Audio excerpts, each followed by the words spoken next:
Hola, bienvenidos todos una vez más a este curso de Introducción al Neurodesarrollo. Yo soy Paula María Cortés, soy psicóloga clínica y quiero acompañarlos en este proceso de aprendizaje para pensar juntos, para repensar juntos el proceso de crecimiento y de desarrollo del sistema nervioso, específicamente del cerebro, el cual me he dedicado a estudiar desde el 2017, estamos iniciando el 2021, así que llevo un tiempo ya sumergida en este tema que se me hace fascinante y espero que te sea de utilidad este curso y sobre todo que puedan surgir nuevas ideas para pensar el desarrollo infantil a través de este proceso de neurodesarrollo.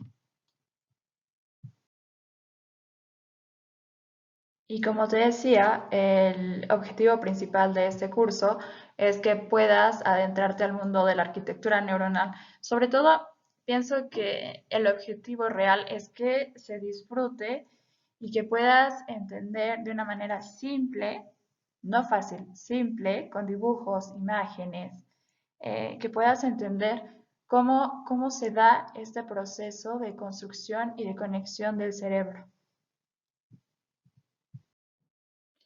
Bueno, aquí te presento el esquema general de las clases. Como tú sabes, son 4 clases. La primera clase se llama Neurodesarrollo, el viaje de la neurona hacia la sinapsis, donde vamos a ver los conceptos básicos para entender el neurodesarrollo. La clase número 2 se llama Arquitectura cerebral, diferentes cerebros en uno. La tercera clase vamos a tratar de bordear el enigmático tema de la memoria en la clase de la arqueología de la memoria. Y en la clase final, en la clase 4, nos vamos a dedicar a tratar de entender los conceptos básicos de la neurociencia, tanto afectiva como social. Como tú sabes, también existe una plataforma alterna que es la plataforma de Google Classroom, donde están organizadas estas 4 clases con material complementario interesante, donde puedes encontrar nuevas cosas o profundizar en los temas que se ven en la clase, y que también en la plataforma de Google Classroom está la biblioteca virtual, donde se encuentran los artículos y los libros de los cuales me basé y tomé las referencias y la bibliografía para diseñar el curso y para el contenido del curso. Igualmente, quería ver, aquí diseñé también, es un, es un manual, no sé si se vea, aquí está, es un manual que diseñé, son 40 páginas donde es una síntesis del curso que igual puedes descargar de la página y que lo puedes imprimir para hacer anotaciones, igual vienen algunas cosas para profundizar más y creo que puede servir para llevar como un orden lineal, un orden cronológico del curso. Y bueno, una vez explicado el esquema general de las clases, vamos a iniciar con la primera, que se titula Neurodesarrollo, el viaje de la neurona hacia la sinapsis. El concepto de viaje no es casual, sino que vamos a ver cómo es que la neurona no surge de la nada, sino que es un proceso de migración y de movimiento el que hace que las células se puedan diferenciar, que se puedan especializar, que puedan madurar hacia una neurona que va a estar, cuyo principal objetivo de la neurona va a ser el poder transmitir el impulso nervioso para que podamos funcionar. Quiero decirte, para iniciar, que obviamente hay un océano de artículos y de autores que hablan sobre neurodesarrollo, pero yo elegí a Brian Kolb para hacer esta introducción. es muy gracioso y quiero platicarte un poco. Tuve la oportunidad de escuchar a Brian Kolb una vez que vino aquí a México.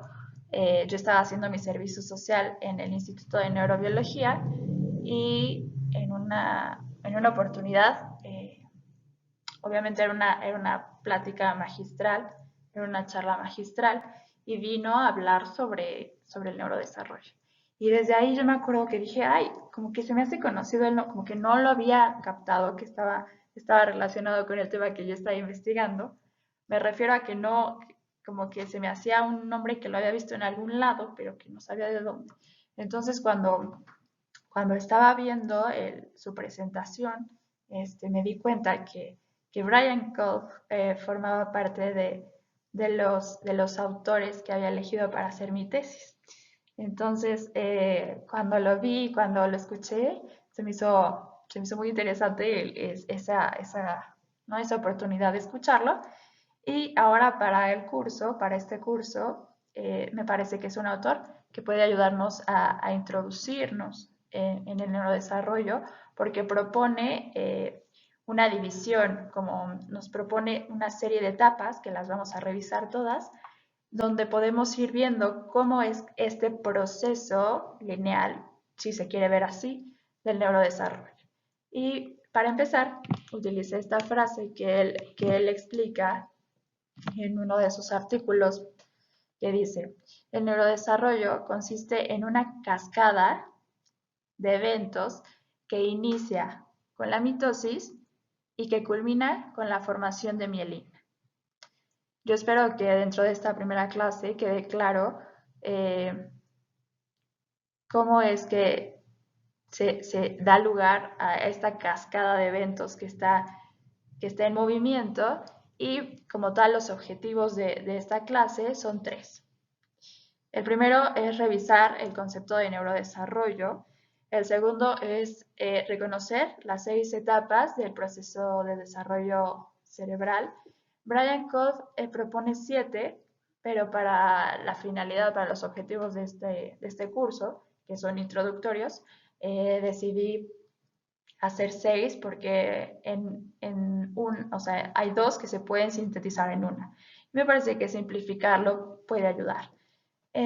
Y el tercer objetivo es comprender el término de plasticidad neuronal, de la que tanto se habla y la que tanto nos venden la fórmula mágica. Las palabras claves que vamos a estar viendo en esta clase, que me parece interesante como remarcarlas para que las tengas en cuenta a lo largo de la clase, son 5. Célula, ectodermo, neurona, sinapsis y plasticidad. Así que vamos a empezar. Y ahora sí vamos a empezar. Y vamos a empezar con lo más simple, con lo más básico. Y empezar con esta parte que nos dice. Para estudiar los orígenes del cuerpo humano, nosotros recurrimos a la embriología. La embriología es la ciencia que nos ayuda a comprender la morfología en desarrollo de todos los órganos de nuestro cuerpo, incluyendo el cerebro. Cuando trato de explicar qué es la morfología, siempre hay que acordarnos que cuando hablamos de este concepto hablamos de la forma que tienen los órganos. Y la morfología tiene que ver con las líneas sobre las cuales está dibujado nuestro cuerpo y la morfología del cerebro tiene que ver con esas líneas sobre las cuales está dibujado específicamente el cerebro. Por lo tanto, la embriología, cuando hablamos de una morfología en desarrollo, tiene que ver con cómo esas líneas sobre las cuales está esbozado o está trazado nuestro cuerpo, nuestro cerebro, cómo esas líneas van creciendo, se van modificando y van dando lugar a la morfología final, que es la que conocemos o la que se nos presenta en los libros de neurociencia, de neuropsicología, que es el cerebro como lo conocemos. Simplemente hay que tener en cuenta que esa forma del cerebro, esa forma que conocemos todos, no surge de la nada, sino que va de un proceso simple y se va complejizando a través del proceso que estamos estudiando, que es el neurodesarrollo. Entonces, para iniciar, debemos de tener en cuenta que en esta etapa embriológica, que habla de los orígenes de los órganos de nuestro cuerpo, hay capas, son capas que están conformadas, aquí voy a tomar este puntero, está conformada, hagan de cuenta que nuestro cuerpo en el origen está formado por capas celulares. Quiero que vean aquí cómo está esta capa, esta primera capa, y cuando nosotros nos referimos al ectodermo, nos referimos a la capa externa. Ecto quiere decir exterior, externo, y dermo viene de la piel, o sea, es la capa de piel primitiva, primordial. La primera capa es la piel del embrión, el ectodermo, y por eso hago una analogía con una semilla. Me pareció interesante hacer esta analogía por muchas razones, pero la principal es que todos conocemos una semilla, todos hemos visto una semilla.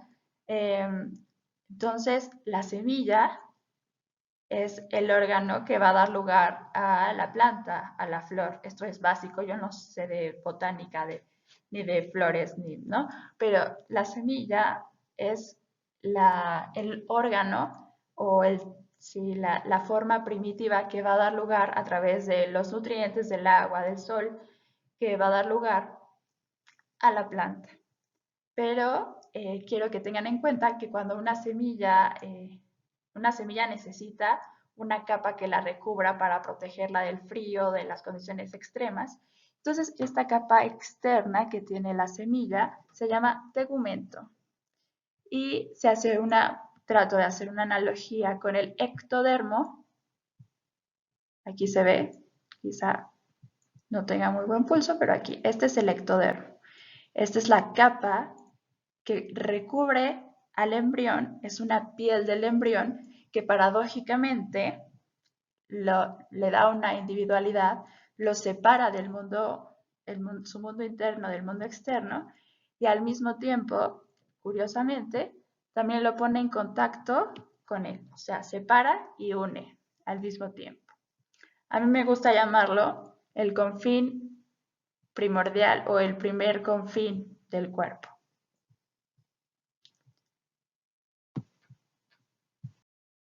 Ahora, para entender el proceso de la formación en los orígenes del sistema nervioso, es necesario que traslademos esa imagen que veíamos en la diapositiva anterior del ectodermo a este esquema gráfico que nos ayuda a simplificar quizá un poco más por los colores, por la forma y todo. Aquí tenemos al ectodermo que veíamos en la diapositiva pasada, como es una placa, ¿no? Es un tejido que tiene una forma plana. Lo que va a pasar es que este ectodermo, como veíamos antes, está constituido por células, ¿sí? Es un tejido epitelial que está conformado por células. Entonces lo que pasa es que estas células van a empezar a crecer, van a empezar a proliferar. Y a eso nos referimos con la mitosis. La mitosis como el proceso a través del cual una célula madre, da lugar a dos células hijas. Es un proceso de crecimiento. Así crecen los tejidos de nuestro cuerpo. En el origen, en la etapa embrionaria, las células que conforman a estas capas embriológicas que veíamos tienen un potencial de proliferación amplia. Y entonces esto es lo que va a dar lugar a que esta placa vaya engrosando. Es decir, por cada célula que hay aquí, imagínense que por cada célula se va a dar lugar a otras dos células y después cada una de esas dos células va a dar lugar a otras dos células y por eso va aumentando la densidad celular, si se puede llamar así, de la placa. Lo que va a permitir que este tejido engrose y se haga esta forma más allá de otras señalizaciones que tiene que ver con la notocorda, pero no nos vamos a meter mucho en eso, sino que el engrosamiento y otras señalizaciones moleculares del tejido van a hacer que se forme un surco y un pliegue neural. Y entonces, como está proliferando, todo este ectodermo está proliferando, las células están aumentando y está creciendo.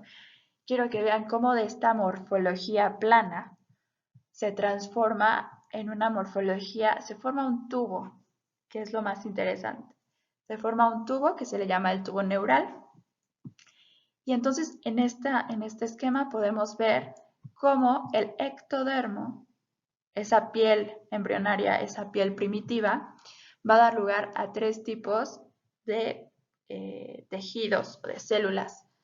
Va a dar lugar al tubo neural, que van a ser los neuroblastos, ahorita lo vamos a ver. O sea, va a dar lugar al sistema nervioso central, a las células que lo conforman. Va a dar lugar a las células de la cresta neural, que son estas. Si se fijan, es algo también muy interesante. Va a dar lugar al tubo neural, como les decía. Da lugar a estas células que están en el borde, estas células de la cresta neural están en el borde entre el tejido neurológico o neuronal, ¿sí? Y están en el borde entre el tejido neuronal y la piel. ¿Qué quiere decir esto? Perdón si me voy un poco, pero me emociona mucho. Que el ectodermo va a dar lugar al tejido nervioso, a estas células de la cresta neural y a la epidermis, que es la capa más superficial de nuestra piel, lo cual es maravilloso, y a este proceso, de manera general, de manera simple, se le conoce como neurulación. Ahora, lo que tenemos aquí es una imagen real. Me gusta hacer esta comparación, porque me parece que es interesante que puedan ver no solo el dibujo ni la representación, ni solo la representación gráfica, sino una imagen que fue tomada a través del microscopio. Y aquí podemos ver de manera real, si se quiere pensar así, este ectodermo que se está diferenciando en tres tipos celulares diferentes o tres tejidos diferentes. Aquí está el ectodermo, sí, el neuroectodermo, que va a dar lugar al tejido nervioso. Aquí en morado, naranja, rojo, se distinguen, están teñidas las células de la cresta neural, que tienen un destino misterioso que vamos a ver a lo largo del curso. Y también aquí se puede ver cómo se va a cerrar o cómo se está formando este tejido epidérmico o la epidermis, que es, como les digo, la capa que recubre o que va a recubrir al, al bebé ya como tal y que nos recubre durante toda la vida, ¿no? Es un tejido fascinante del cual hay muchas investigaciones sobre su relación con la mente. No solo, es decir, que esta etapa originaria, este origen ectodérmico nos habla o nos puede abrir, parece que puede abrir mucha posibilidad para repensar la mente.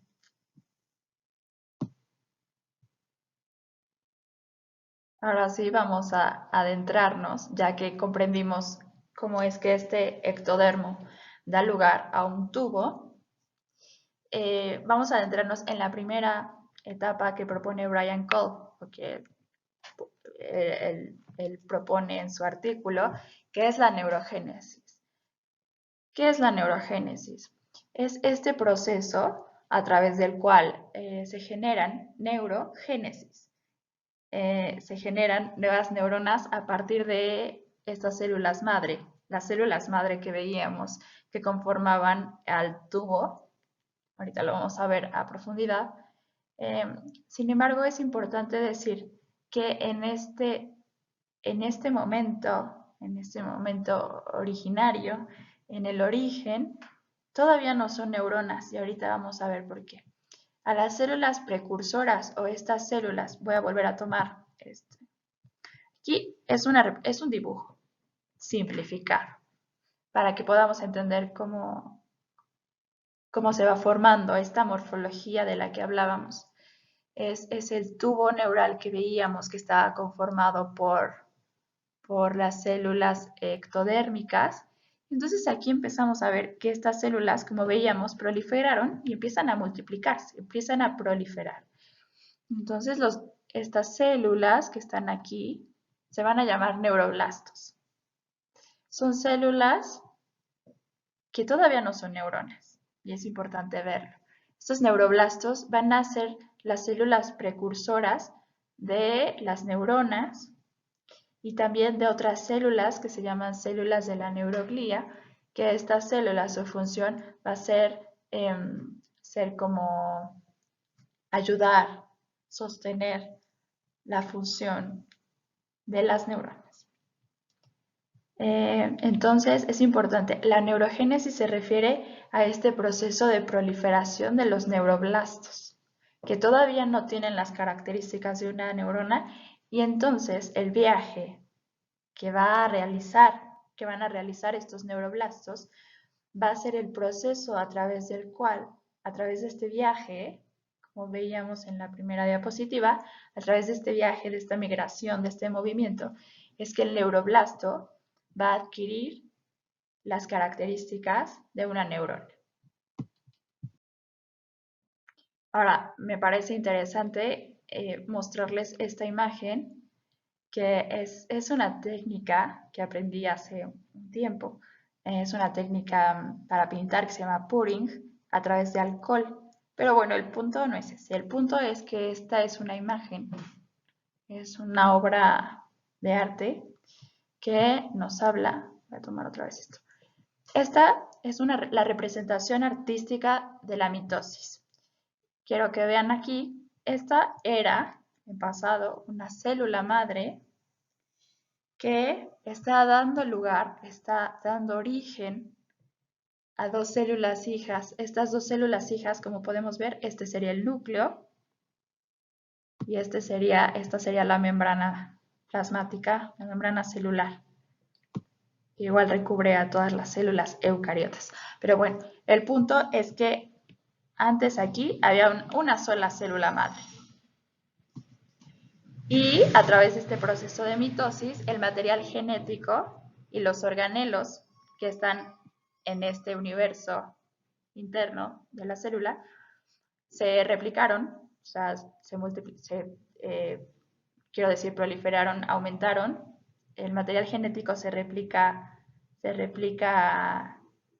manera perfecta, si se quiere decir así, para que las dos células hijas tengan la misma información genética, y este proceso de separación se llama citocinesis.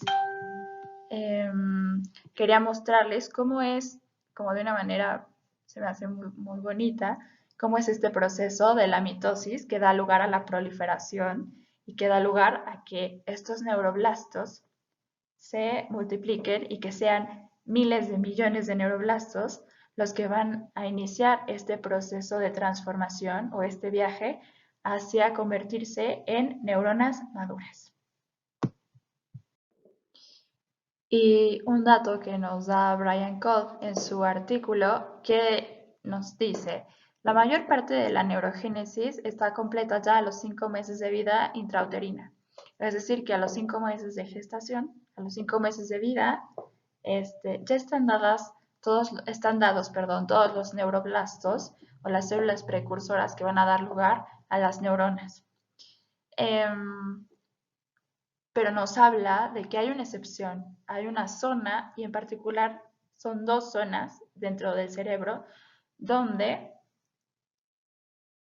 aunque ya hayan pasado estos 5 meses de neurogénesis en el desarrollo, en estos dos lugares del cerebro se siguen produciendo neuroblastos, lo cual nos habla de que hay una capacidad de producción o de neurogénesis en estas zonas, que es el giro dentado y la zona subventricular, que vamos a ver en las siguientes diapositivas donde están, pero que nos hablan de que aún en la etapa adulta hay la posibilidad o sí hay una posibilidad y hay zonas donde se siguen produciendo neuronas y que estas neuronas pueden migrar hacia otras zonas de la corteza cerebral y que serían las responsables, o hay hipótesis, y lo vamos a ver en la tercera clase, que hay hipótesis sobre que la memoria tiene que ver con esta capacidad que permanece ocurriendo dentro del hipocampo para generar nuevas neuronas. Es decir, que la génesis de estas nuevas neuronas tiene que ver con la posibilidad de la memoria. Este es un esquema muy básico, es un dibujo que hice para tratar de representar a los neuroblastos y al proceso que vamos a empezar a ver sobre la diferenciación, la maduración y la especialización de este neuroblasto que veíamos que estaba en el tubo, esta célula precursora de la neurona, y cómo al migrar, cómo al viajar y cómo al moverse es que va a ir adquiriendo poco a poco, gradualmente, las características de la neurona. Y estas características morfológicas, vuelvo a hacer hincapié en la palabra morfología de Goethe, estas características morfológicas son las que le van a permitir transmitir el impulso nervioso y que nos van a permitir funcionar. El paso o la segunda etapa propuesta por Brian Kolb es la que se refiere a la migración. Nosotros veíamos, quiero volver a hacer hincapié en este dibujo, vemos el tubo formado, tubo neural, donde están los neuroblastos aquí, que son las células que están proliferando. Aquí ya vemos más células por esta parte de la proliferación. Pero a partir de cuando van proliferando, no se quedan aquí. No es una simple acumulación de células, sino que, como vemos en el texto, estos neuroblastos comienzan a migrar, a moverse, a viajar a través de fibras nerviosas, a través de vías fibrosas formadas por células gliales radiales, es decir, que como en analogía con una enredadera quizá, que nosotros sabemos las enredaderas van siguiendo la forma de la pared o de la reja que toman para moverse. A través de estas células gliales radiales, los neuroblastos van migrando y se van moviendo hacia un destino, hacia la superficie de la corteza cerebral. Perdón. Dice Brian Kolb, bueno, ¿cómo sabe el neuroblasto a dónde dirigirse? Quizás es la pregunta del millón. ¿De qué depende que un neuroblasto migre a la corteza o que un neuroblasto migre hacia el hipocampo? ¿Qué le hace a ese neuroblasto dirigirse a una zona o a otra? ¿Cómo elige el neuroblasto? Me parece que no hay respuesta para esa pregunta, pero es importante seguirlo preguntando.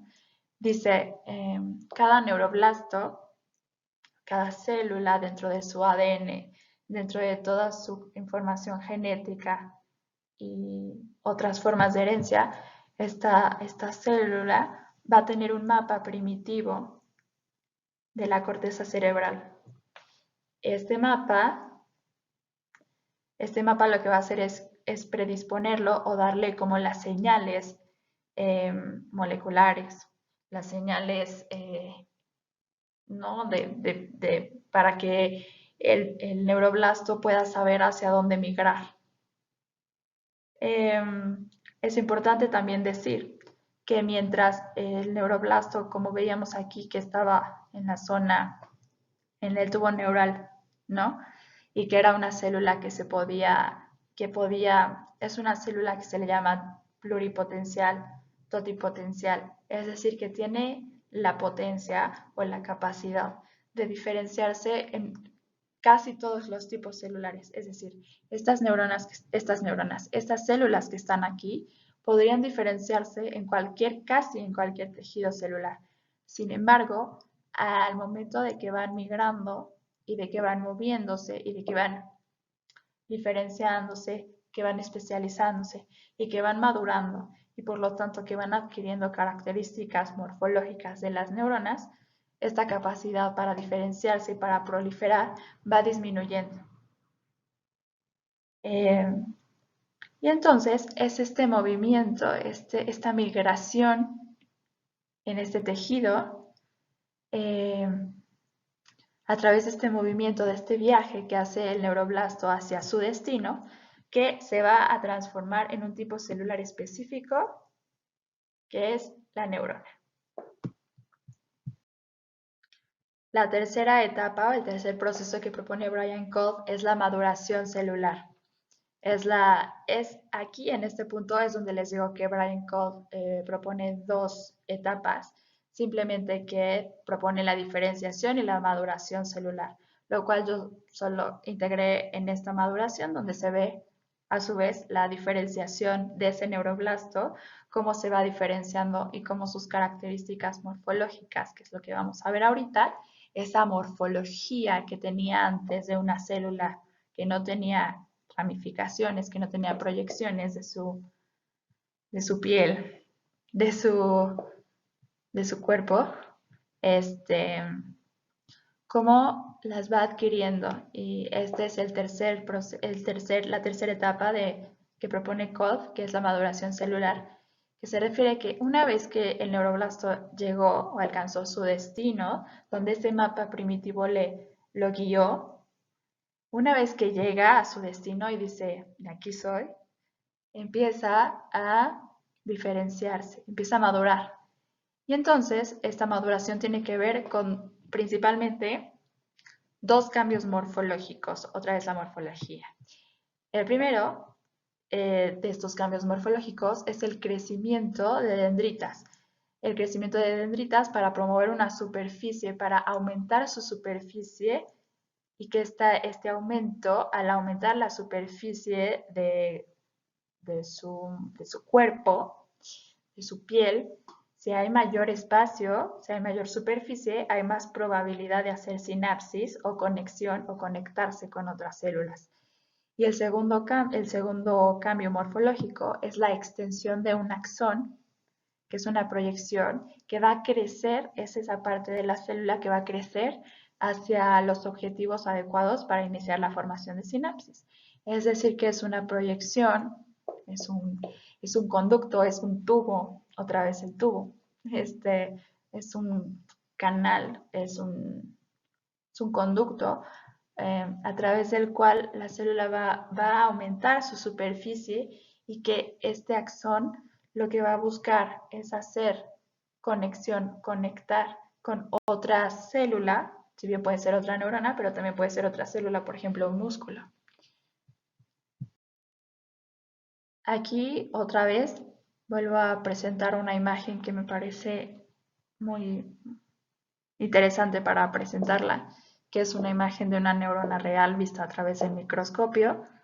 Y entonces aquí podemos ver realmente, no a través de un dibujo, sino en la realidad, cómo es la complejidad, el cuerpo de la neurona, el soma, este neuroblasto, imagínense en pasado, todos los cambios, todo el recorrido que tuvo que hacer esta célula especializada, una neurona madura completamente, que está conectando con otra neurona. Todo el viaje, todo el recorrido que tuvo que hacer para llegar a ser la neurona que es, ¿no? Las dendritas, que como viene en el manual, las dendritas, este nombre, siempre hago hincapié en que los nombres que a través de los cuales conocemos la biología, la ciencia, tienen que ver, no tampoco surgen de la nada, sino que tienen que ver con las semejanzas que encontraron los científicos que los descubrieron. Por ejemplo, el científico que descubrió a la neurona y que le puso el nombre a las dendritas, tiene que ver, la dendrología tiene que ver con el estudio de los árboles. Entonces, el científico que vio a la neurona en el microscopio dijo, esto parece un árbol, y si lo vemos, parece un árbol. La morfología de un árbol. Entonces, la dendrología y el nombre que le puso de las dendritas tiene que ver con esa semejanza que descubrió el científico al verlo al microscopio. Ahora, esta diapositiva tiene que ver con la complejización de estas dendritas, de estas proyecciones que lanza el neuroblasto para diferenciarse y para convertirse en neurona. Cuando nace la dendrita también es simple. Es una simple proyección, pero a medida de que va creciendo, de que va, sí, de que va, de que, por ejemplo, el bebé va experimentando el medio ambiente, su ambiente externo, estas dendritas se van complejizando y entonces es cuando se forman estas espinas dendríticas. También tiene que ver con una comparación con las espinas de las plantas del tallo. Y aquí es una imagen real que podemos ver cómo están, esta es una proyección dendrítica de la neurona y cómo aquí, es decir, o sea, es lo que me parece interesante es que el neuroblasto lanza a la dendrita para aumentar la superficie y al aumentar la superficie hacer que haya mayor probabilidad de hacer conexión con otra neurona. Ahora, cuando esta dendrita aparte tiene una espina, que tiene un cuello y que tiene una cabeza, entonces si nos damos cuenta, esto es aumentar lo más que se pueda, si se puede decir así, aumentar, sí, como crear una mayor eficiencia o una mayor posibilidad para conectar con otras neuronas. Como dice aquí, el crecimiento de las dendritas es lento, a diferencia del crecimiento de los axones, que es 1000 veces más rápido. Esta diferencia en la tasa de crecimiento es importante, ya que al crecer a una velocidad más alta, los axones pueden hacer contacto con esa célula diana o objetivo antes de que ésta esté completamente formada. Así, los axones pueden influir en la diferenciación dendrítica y, por lo tanto, comenzar a formar circuitos cerebrales. Y ustedes se preguntarán, ¿qué es un circuito cerebral? Y bueno, aquí es un artículo que nos explica qué es y es un dibujo simplificado de un circuito cerebral muy simple que está formado por dos neuronas, pero que creo que puede ayudar nos puede ayudar a entenderlo. Y Tau lo define como un circuito es el set de componentes que están interconectados, o sea, hay una conexión entre ellos que favorecen una función específica. Un circuito neuronal se refiere a un grupo o clúster de neuronas que reciben información electroquímica y que tienen la capacidad de transmitirla a otros circuitos. Es decir, que llega la información, aquí llega la neurona ya formada, ya con sus características morfológicas, pasa a través de ella la información electroquímica, recorre todo el axón y llega a las terminales para transmitir la información a esa otra neurona que está en unión con la primera.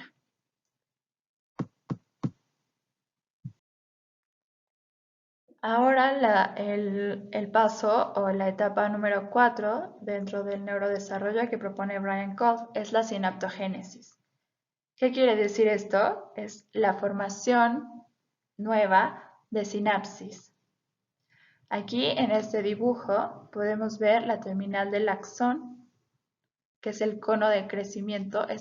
Este axón ha aumentado su tamaño, ha crecido siempre para buscar hacer conexión con otra neurona, porque el axón sabe, dentro de su información genética y de las señales que le da el mundo externo y de su mundo interno, sabe que si no conecta con otra neurona, lo más probable, o con otra célula, lo más probable es que no sobreviva y que se muera. Entonces, el axón lo que quiere es conectar y la dendrita lo está esperando para hacer conexión y así formar una sinapsis. Dice aquí, tan solo en la corteza cerebral se producen alrededor de 100.000 trillones de sinapsis.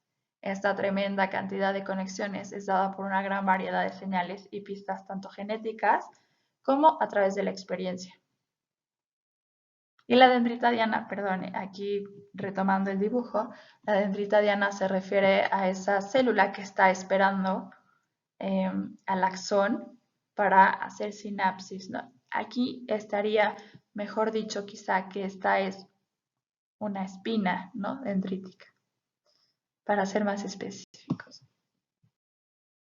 Ahora, es un tema, quizá parece muy simple, pero a mí se me hace fascinantemente complejo. ¿Qué es una sinapsis? La palabra sinapsis viene del prefijo sin, que quiere decir juntos, y apsis, que si ustedes le agregan una H al inicio, tiene que ver con áptico, apsis, tiene que ver con el tocar. Es decir, que la sinapsis se refiere a ese espacio, no me gusta llamarlo lugar, es ese espacio, aquí no hay nada y a la vez está todo, ¿no? La sinapsis es ese espacio donde dos células nerviosas se tocan.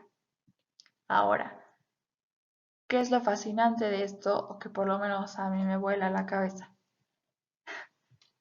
Tiene que ver con que es una comunicación. Estas dos células están conectadas, estas dos células están comunicando, ¿sí? Pero es una comunicación especial porque la célula 1, o también conocida como neurona presináptica, siempre esto en función de la sinapsis. La célula presináptica, antes de la sinapsis, está comunicándose con la célula postsináptica, después de la sinapsis. ¿Cómo se comunican? Este es un medio de comunicación o una forma, otra vez la forma, otra forma de comunicación no invasiva. ¿Por qué? Porque ambas células, y esto lo descubrió Cajal,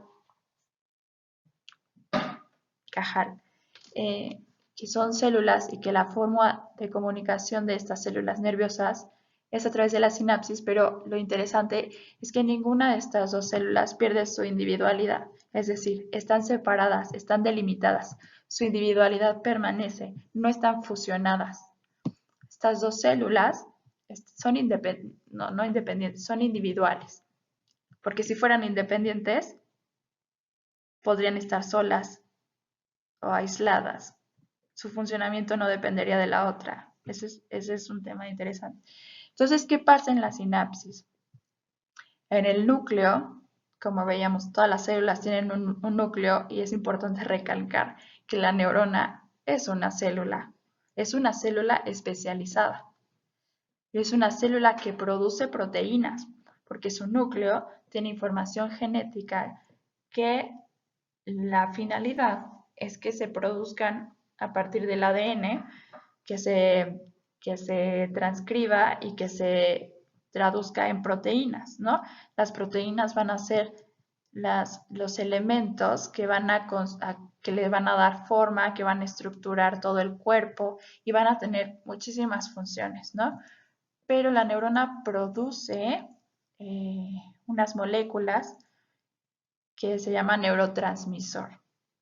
El neurotransmisor se refiere a estas moléculas que produce cada neurona, que es una sustancia que va a salir de vesículas a partir de, están contenidas en vesículas dentro de la neurona presináptica y cuando llega el impulso nervioso, van a llegar hasta el límite de la neurona presináptica, estas vesículas llenas de neurotransmisor, y se van a liberar. Una vez que se libera este neurotransmisor, esta sustancia va a llegar, y esta sustancia no es la que atraviesa ni la que transmite, no es la que entra a la otra célula, a la otra neurona. Este neurotransmisor lo que va a hacer es que va a llegar al límite de la otra célula, de la otra neurona, y se va a unir a un receptor, a un lugar que está específicamente creado para recibir y que tiene incluso la forma específica para recibir a ese neurotransmisor. Entonces, una vez que este receptor se una con el neurotransmisor, lo que va a pasar es que se van a abrir canales iónicos en la célula postsináptica. Y cuando se abren los canales iónicos en esa célula, es ahí cuando se transmite el impulso nervioso. Entonces, para hacer una breve síntesis de qué es una sinapsis. La sinapsis es el espacio entre dos neuronas, entre dos células nerviosas, a través del cual estas dos células se comunican y a través del cual se transmite el impulso nervioso. Lo maravilloso, o lo que quisiera recalcar de esta estructura de comunicación entre dos células, es que es una paradoja. ¿Por qué? Porque estas dos células están conectadas, están unidas de alguna manera, pero al mismo tiempo están separadas.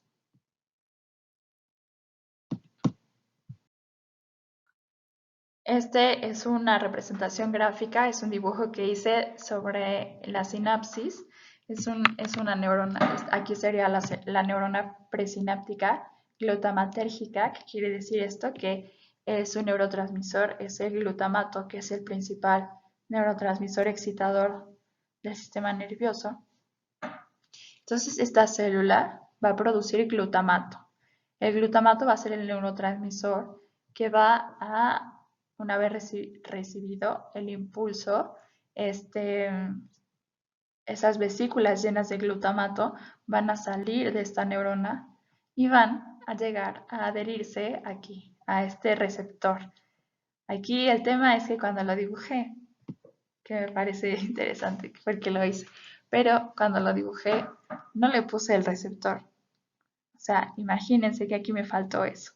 Aquí lo voy a poner en otra clase y se las debo, pero es importante ver que aquí faltaría un receptor donde llegue el glutamato. No, puedo pintar. Ay, sí puedo pintar. Entonces lo voy a agregar de una vez en esta clase. Aquí habría un receptor, más o menos así. Fíjense, la morfología de los receptores están abiertos y tienen la forma específica para aceptar a las moléculas que van a llegar o al neurotransmisor que va a llegar. Entonces aquí estoy modificando todo mi dibujo del 2017.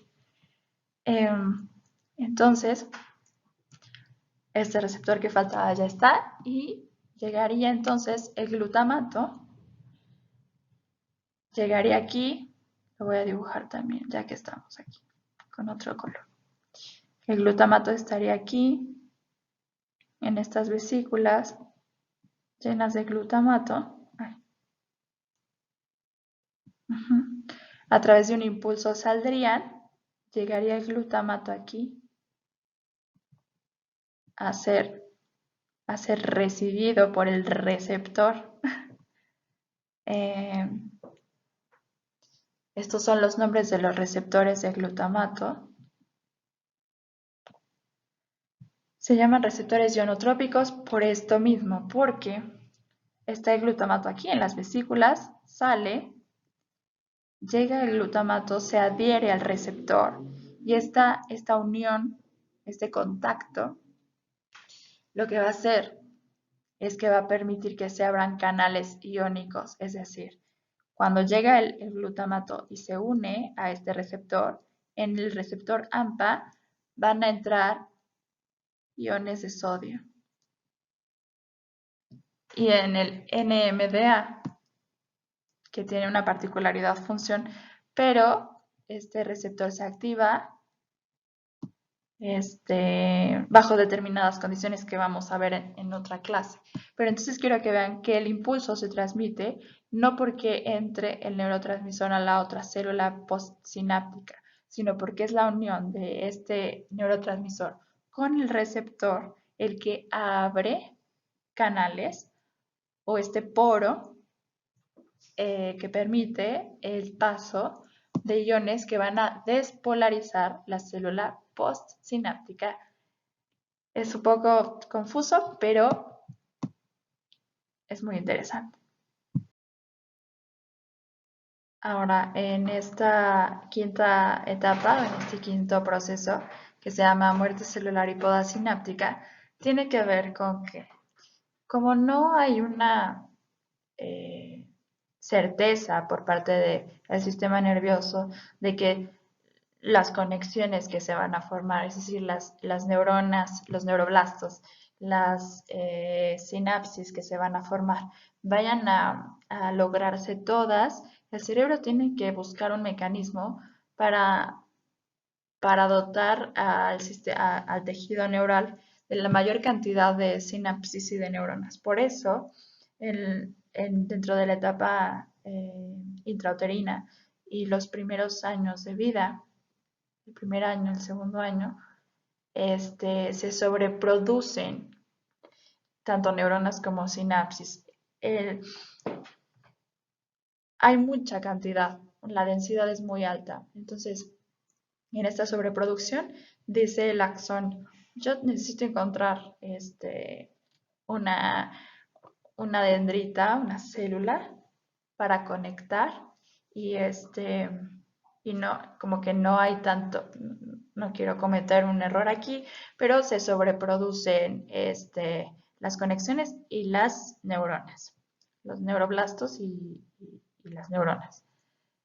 Pero este quinto paso nos habla de que en analogía con un escultor se refiere, o sea, la analogía se refiere a que esta sobreproducción, nosotros tenemos un cerebro que tiene muchísimas conexiones, ¿no? Y que tiene muchísimas neuronas y muchísimas conexiones. Pero ahora una función importantísima dentro del desarrollo es que el cerebro o el sistema nervioso, como un escultor, va eligiendo, si se puede llamar así, va decidiendo qué conexiones permanecen y qué otras se eliminan.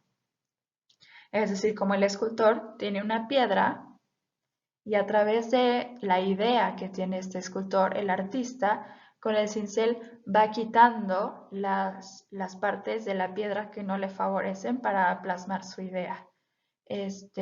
Lo mismo pasa con el tejido nervioso. Poco a poco, a partir de la experiencia, se van, se van fortaleciendo las conexiones que favorecen a la adaptación con el medio ambiente y se van eliminando aquellas que no son funcionales para adaptarse al medio externo. Entonces dice aquí, el cerebro tiene un sistema paralelo en el que las células y las conexiones innecesarias se eliminan mediante la muerte celular, la apoptosis y la poda sináptica. La apoptosis, según recuerdo, tiene que ver con la muerte celular, es decir, la misma célula de manera intrínseca, es como si dijera, la misma célula se envía una señal para morir.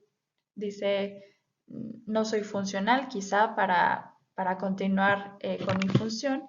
Y entonces yo misma lanzo un mecanismo donde literalmente desaparece, ¿no? La célula.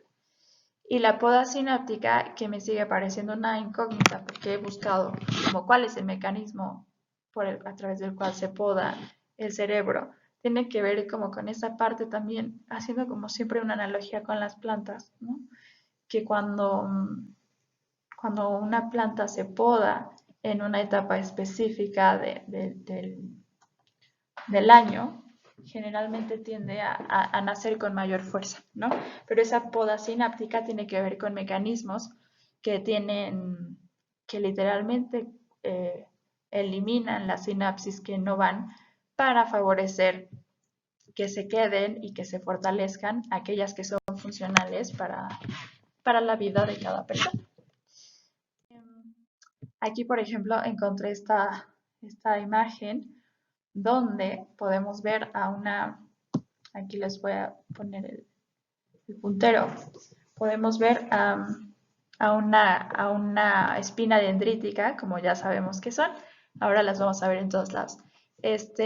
Podemos ver una espina dendrítica que creció, que se formó, está ahí, pero hay una señal que le habla a la microglía. La microglía es parte de la neuroglía, pero es una célula que no proviene de los neuroblastos. La microglía proviene de las células que tienen que ver con el sistema inmune del cuerpo humano, especializadas en el sistema nervioso. Entonces son células extranjeras, se quiere llamar así, que llegan y que entonces su función es como un sistema inmunológico del cerebro, ¿no? Del sistema nervioso, que es detectar algún antígeno o un cuerpo extraño, algo que no funcione, que sea un peligro para el sistema nervioso, y entonces eliminarlo.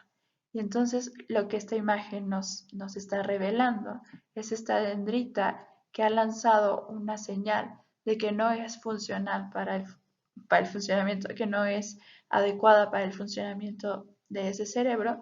Entonces la microglía llega y devora, come, muerde a esta dendrita para eliminarla o para eliminar una parte de ella, y que si se elimina la espina dendrítica, obviamente se reduce el espacio para la conexión o para formar una sinapsis.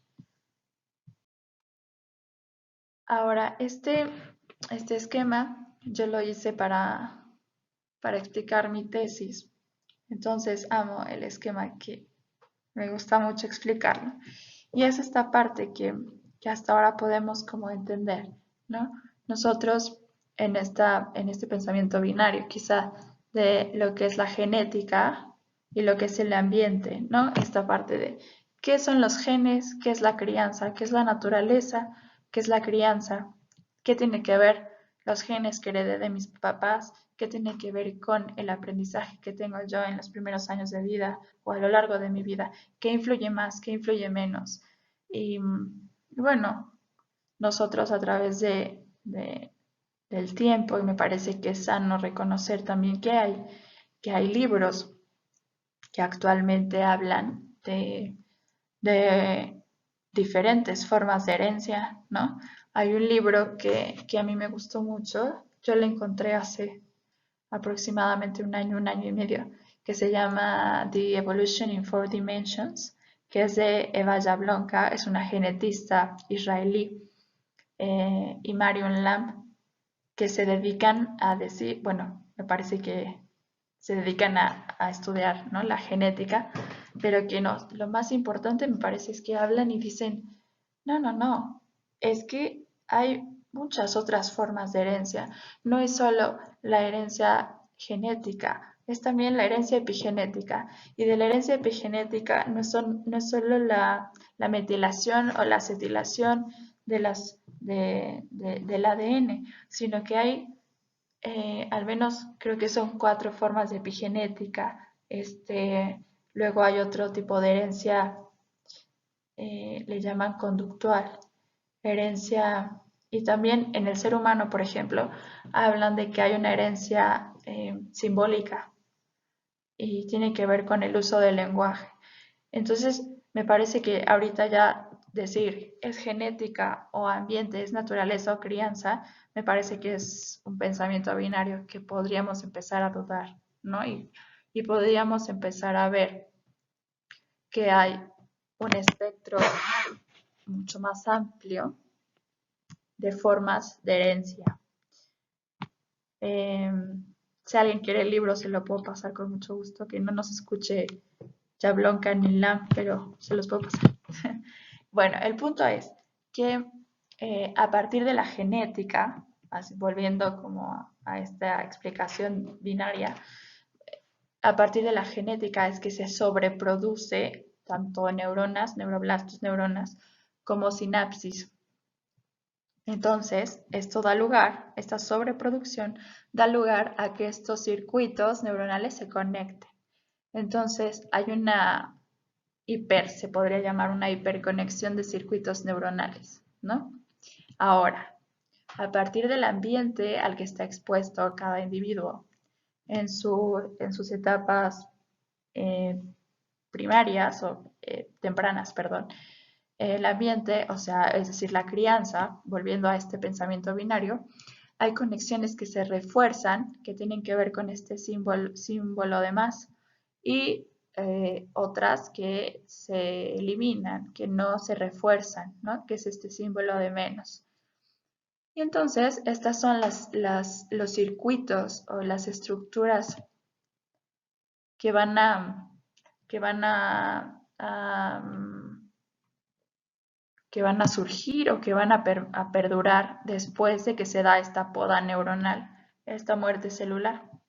Es decir, permanecen las que se refuerzan, como podemos ver aquí, se va formando esta estructura va quedando, y aquellas que no se refuerzan, que en el ambiente no hay un estímulo que las mantenga, se eliminan. Entonces, esto es lo que va a dar lugar a la estructura cerebral o a los circuitos cerebrales que van a sostener el funcionamiento. Ahora, tiene que ver esto con la adaptación. El individuo, el cerebro de ese individuo se está adaptando a un medio ambiente. Y es este medio ambiente el que le va a decir, esta conexión se permanece, esta conexión se elimina. Y obviamente está esta parte funcional donde es difícil, como sabemos decir, bueno, la disfunción, la enfermedad, la normalidad.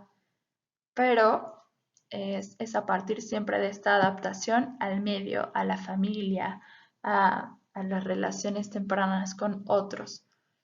Ahora lo importante, o lo que nos da, como dijo una persona que tomó el curso, como dijo, lo que nos da esperanza, quizá es que esta poda neuronal, esta muerte de las neuronas que no se refuerzan o que no conectan con otras neuronas, vuelve a surgir en la adolescencia. Aquí, como podemos ver, esta estructura no me gustaría decir consolidó, pero esta estructura que se organizó en la infancia, en la primera infancia, y que va a ser el sostén del funcionamiento, va a tener una segunda oportunidad en la adolescencia, donde vuelve a haber otra poda. Entonces es ahí cuando la persona podría tener una posibilidad para reorganizar su cerebro y, y quizás si hay, que yo pienso que siempre hay, ¿no?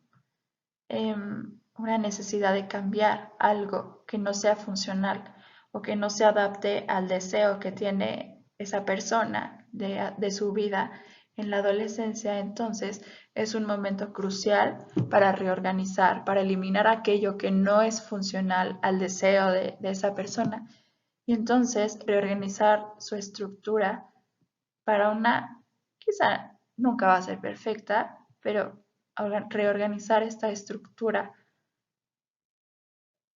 para que sea más acorde a lo que esa persona desea para su vida adulta. Ahora, la sexta etapa y la etapa final a la que se refiere Brian Kolb es la mielogénesis. Como volvemos otra vez a la etimología, mielogénesis, a la mielina, la formación de mielina. ¿Qué quiere decir esto? Que en esta etapa final del neurodesarrollo, son células de la neuroglía que, como habíamos visto, son las que se encargan de sostener y de favorecer el funcionamiento de las neuronas, las que estas células que se llaman en el sistema nervioso central son los oligodendrocitos.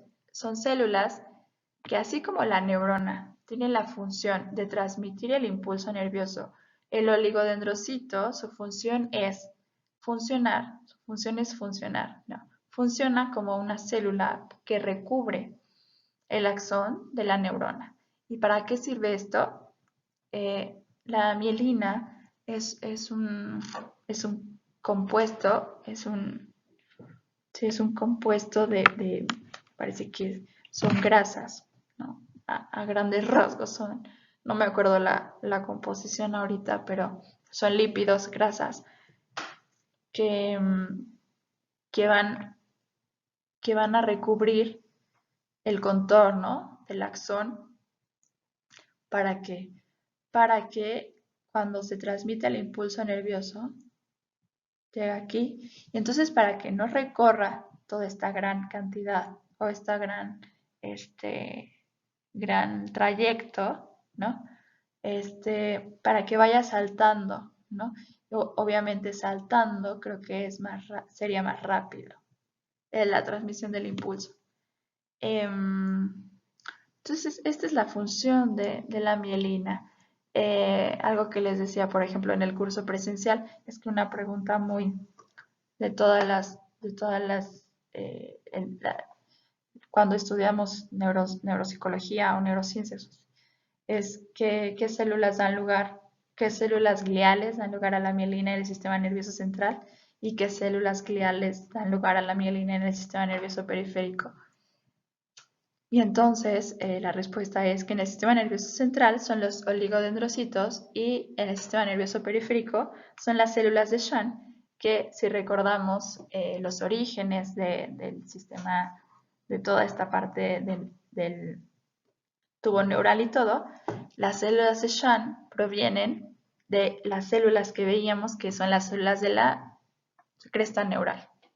Entonces tienen orígenes diferentes, pero como vemos, cada una es maravilloso porque aunque tienen orígenes diferentes, cada una llega, conecta a su destino, llega a donde tiene que llegar. Entonces es un proceso maravilloso. Y esta como tal es la última etapa del neurodesarrollo que propone Brian Codd. Ahora, para terminar y enseñarles una imagen donde se pueda ver de manera real cómo son estas coberturas de mielina en los axones, aquí podemos ver cómo están estos axones, o sea, como la parte es un poco complejo, pero es como si el axón que tenemos aquí, si lo cortáramos así, y entonces estuviéramos viendo como el axón así.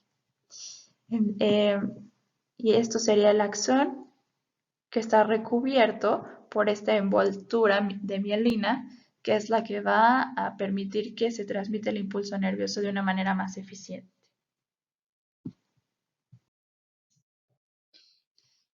Ahora, el tercer tema que venía dentro de los objetivos de esta clase es comprender a qué nos referimos cuando hablamos de plasticidad neuronal.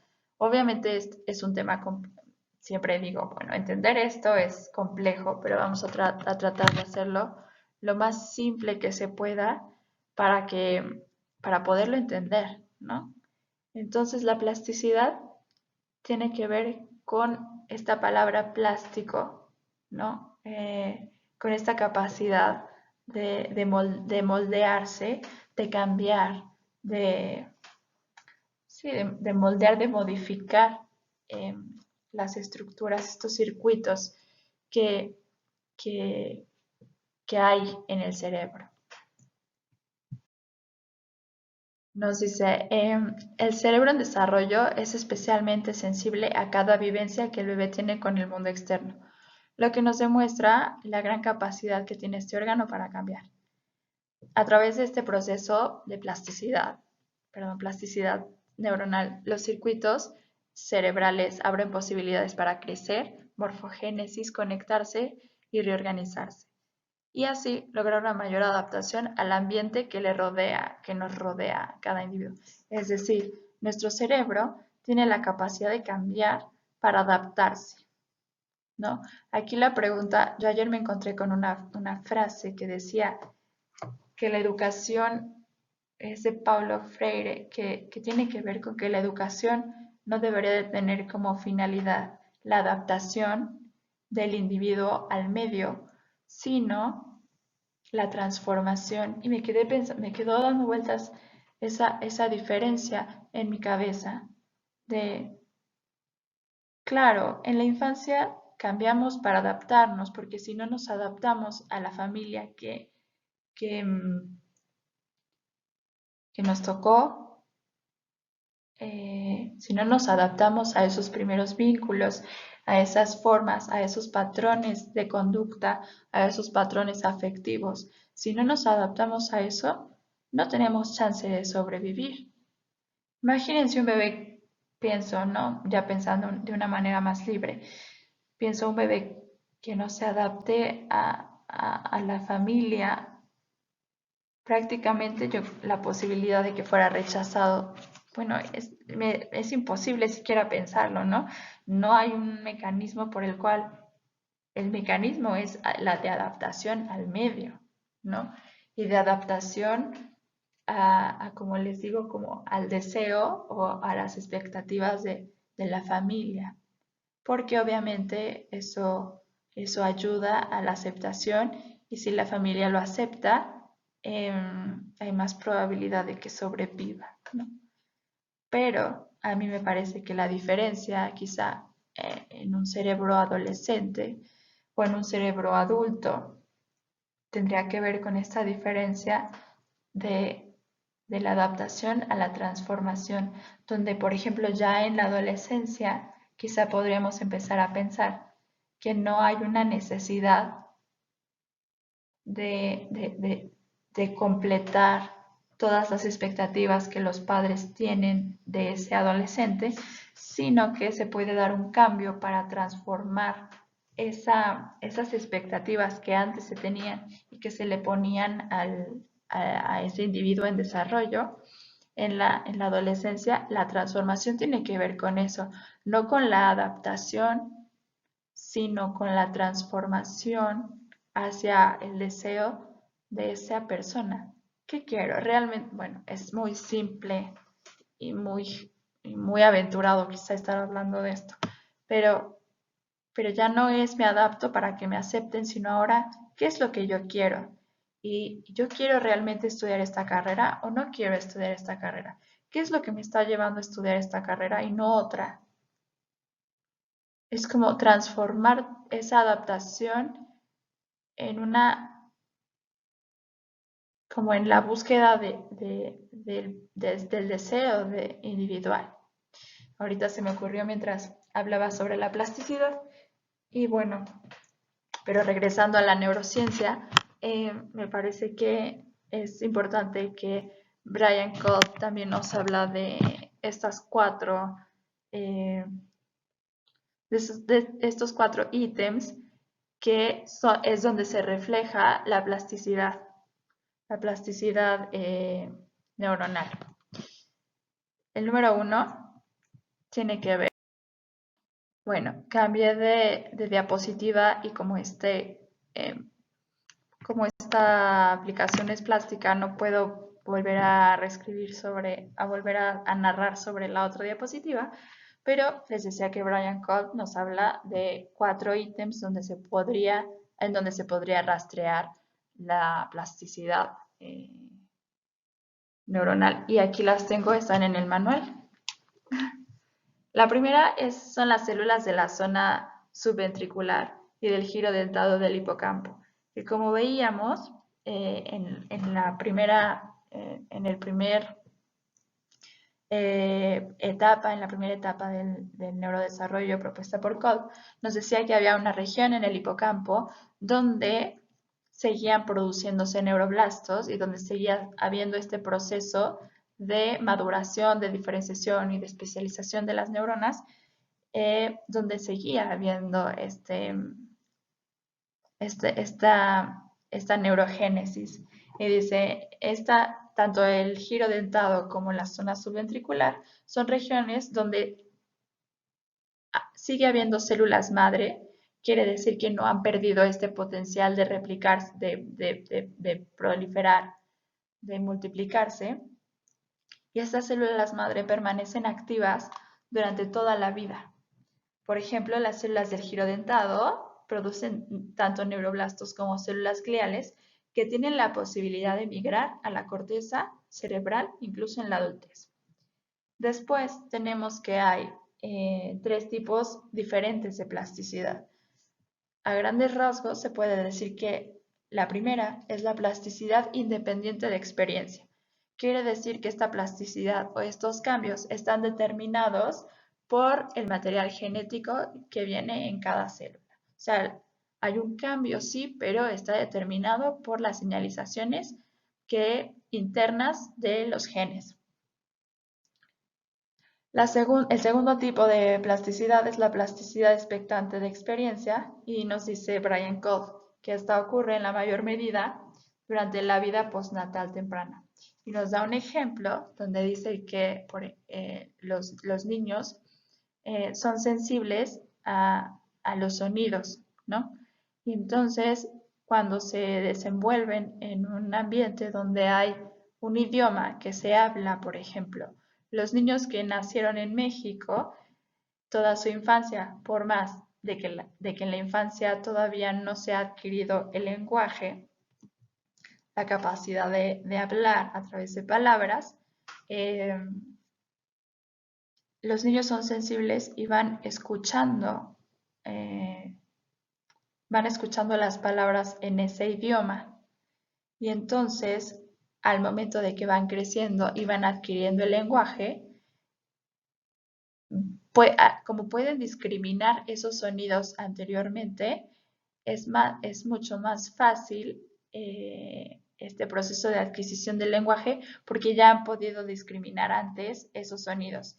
Ahora, si por ejemplo un niño que creció en su primera infancia escuchando un idioma, no sé, el español, y que cambia de manera repentina y que tiene, si nos ponemos a pensar eso no pasa, ¿no?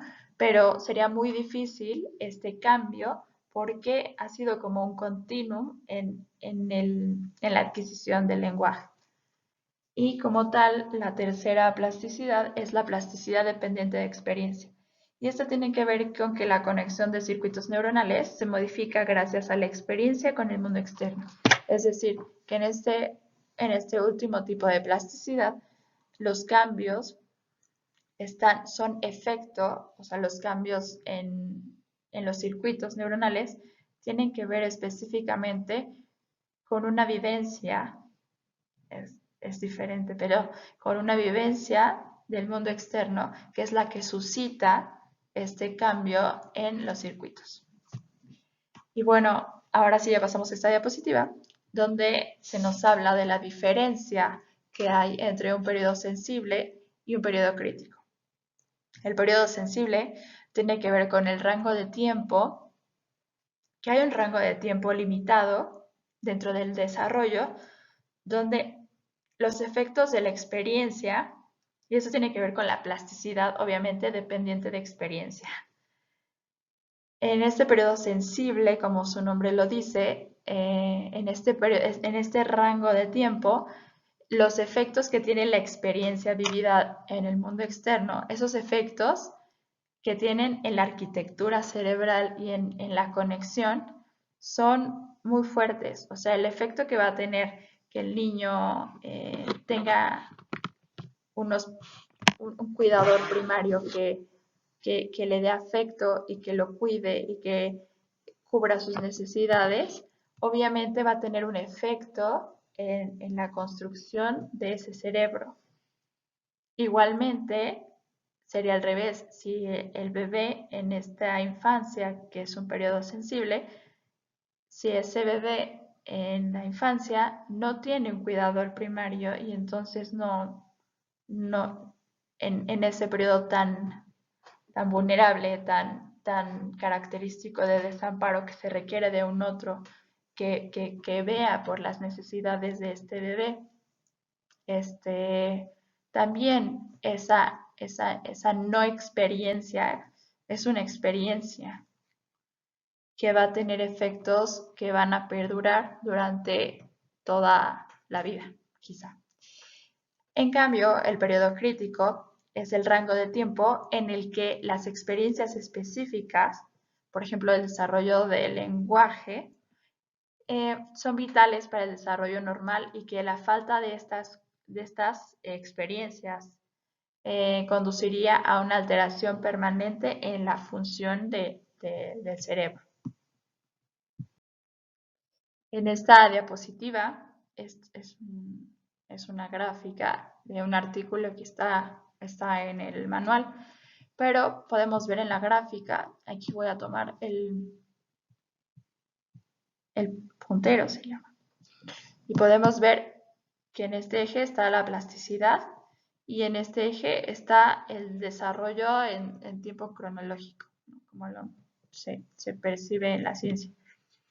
Entonces tenemos aquí el nacimiento, claramente aquí hay un periodo intrauterino, de desarrollo intrauterino, la infancia y la niñez. Entonces vemos aquí el desarrollo, como les decía, en una perspectiva cronológica. Y aquí vemos esto se refiere a los periodos críticos, donde el cerebro está aprendiendo a aprender, como viene como explica el artículo. Y entonces, por ejemplo, después del nacimiento, vean aquí cómo está este pico que se refiere a esta experiencia con el mundo externo de lo somatosensorial, que tiene que ver con la visión, con la audición, con el tacto. Imagínense que todos estos tres sentidos que destacan aquí necesitan ser estimulados a partir de la experiencia para que se desarrollen de manera adecuada. Igual aquí podemos ver en la infancia, justamente en este periodo infantil, que son los 3 primeros años de vida, cómo este pico de plasticidad y este periodo sensible tiene que ver con el aprendizaje dependiente de la amígdala. O sea, estamos hablando de que, por ejemplo, el miedo, la ira, el miedo, que son emociones muy importantes para nuestro desarrollo y para nuestra evolución, alcanzan un pico y que se aprende a lo mejor estoy usando términos un poco informales, pero aprendemos a experimentar el miedo en este momento, ¿no? Ya después aquí sigue el aprendizaje dependiente del hipocampo, que necesitamos ser estimulados a partir del medio ambiente externo para desarrollar este aprendizaje. Y si nos ponemos a ver, es hasta en la niñez, cuando empieza a incrementar esta parte o este periodo crítico para estimular las funciones cognitivas superiores que tienen que ver con la corteza prefrontal y toda esta parte de funciones ejecutivas. Pero vean aquí cómo es importante en la infancia, en los primeros años de vida, estimular, ¿no? El papel que juega la estimulación de un medio ambiente externo rico en estimular, pero no solo en estimular, ¿no? Sino también el balance correcto entre la estimulación y la inhibición, ¿no? Imagínense una estimulación excesiva, yo me pongo a pensar en la parte del miedo, que yo entiendo, o por lo menos como yo entiendo el desarrollo, el miedo es necesario dentro del desarrollo afectivo para, no para, es necesario porque es uno de los sistemas que vamos a ver en la última clase, pero es necesario para estructurar nuestra mente. Pero si no se limita también el miedo, puede ser, podría dar lugar a una patología, quizá. O si, por ejemplo, ese sistema del miedo no se estimula de la manera necesaria, también puede dar lugar a una patología. Entonces, es sumamente interesante y quería que vieran en esta gráfica que lo explica. Ya casi vamos a terminar. Estas son las últimas imágenes. Este es un artículo que habla sobre un tratamiento de estimulación cognitiva en un niño con discalculia y que nos ejemplifica a partir de estas imágenes cómo le hacen, toman una imagen de los circuitos cerebrales de este niño que padecía este trastorno de aprendizaje. Y entonces se ve aquí, ¿no? 2 semanas antes de la estimulación cognitiva, luego estas son dos semanas después de la estimulación cognitiva, y en esta imagen podemos ver 2 meses después de la estimulación cognitiva, cómo es bueno, estos circuitos neuronales a través de esta plasticidad aumentan la conectividad de los circuitos cerebrales. Y esto se pensaría que sería la base, porque me decía una colega que tomó el curso también, ¿no? Que era muy interesante ver, porque clínicamente al estar trabajando estos ejercicios de estimulación cognitiva, clínicamente ella se daba cuenta de que el niño cambiaba y mejoraba, pero me decía, es muy interesante ver por qué cambia. O sea, que hay una base biológica o neurobiológica por la que el niño cambia. Y es esto, ¿no? Que aumenta la conectividad de los circuitos. Y bueno, ya casi para terminar, Brian Koff nos propone revisar que hay eventos ambientales que se ha demostrado que influyen de manera, eh, que influyen mucho en la plasticidad neuronal. La primera son las experiencias sensoriomotoras. Esto creo que complementa esa gráfica que veíamos. Si hay una estimulación a partir de experiencias bueno, si hay una estimulación del medio ambiente en el sentido de la visión, de la audición, del tacto, me parece que todo eso estimula la experiencia sensoriomotora, ¿no? Como veíamos. También decía que las relaciones parentofiliales obviamente son uno de los eventos, si se puede llamar un evento, es una cotidianidad que se repite en los primeros años de vida, esta relación con los padres, con los hermanos, con la familia. También tienen que haber los eventos tempranos estresantes, las hormonas, las drogas psicoactivas, la dieta y la flora intestinal, entre otros. Esto es solamente como para hacer una lista de los eventos ambientales que se ha demostrado tienen un efecto importante en la plasticidad neuronal dentro del desarrollo. Y entonces, para concluir con la clase, me pareció interesante, bueno, no me pareció interesante la clase, concluirla revisando los objetivos, ¿no? Que se habían planteado en la primera diapositiva. Teníamos como primer lugar, como primer objetivo, revisar el conocimiento, el concepto del neurodesarrollo. El segundo era reconocer las 6 etapas propuestas por Brian Kolb para entender el proceso de desarrollo cerebral. Y el tercero era comprender el término de plasticidad neuronal. Ahora, con este dibujo, vamos a tratar de repasar las 6 etapas del proceso cerebral. Entonces empezaríamos aquí, tenemos el tubo neural y esta sería la neurogénesis.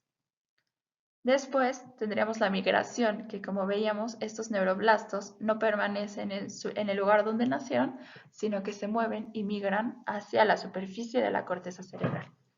Después tenemos el proceso de diferenciación de maduración desde un neuroblasto hacia una neurona que va adquiriendo las características morfológicas de la neurona, que son las dendritas y el axón. Después tendríamos, se me está yendo uno, es neurogénesis, migración, maduración, ¿verdad? Luego sería la maduración, viene la sinaptogénesis, después viene la poda neuronal, que es la 5, sí, ya me acordé. La poda neuronal, que es la quinta etapa, y la muerte celular, para después llegar a la mielogénesis o la mielinización, que se me pasó decir que es algo muy importante. La mielinización lo toma Brian Kolb como el último paso dentro del neurodesarrollo, porque, por ejemplo, hay zonas del cerebro que se mielinizan hasta, si bien nos va, los 18, 20, 21 años, como es la corteza prefrontal, que es la encargada de inhibir conductas impulsivas, la encargada de la planificación, de todas las funciones ejecutivas o las funciones más complejas que tiene el cerebro. Entonces esa zona o esa área cerebral termina de mielinizarse y de cumplir con un funcionamiento mucho más completo hasta que cumplimos 20, 21 años. Les digo, si bien nos va. Entonces, una vez que aquí podemos ver en síntesis estas 6 etapas del desarrollo cerebral, y esa sería la primera clase. Espero que les haya gustado. Y si tienen alguna duda, me pueden escribir. Mi mail es cortegpaula@gmail.com.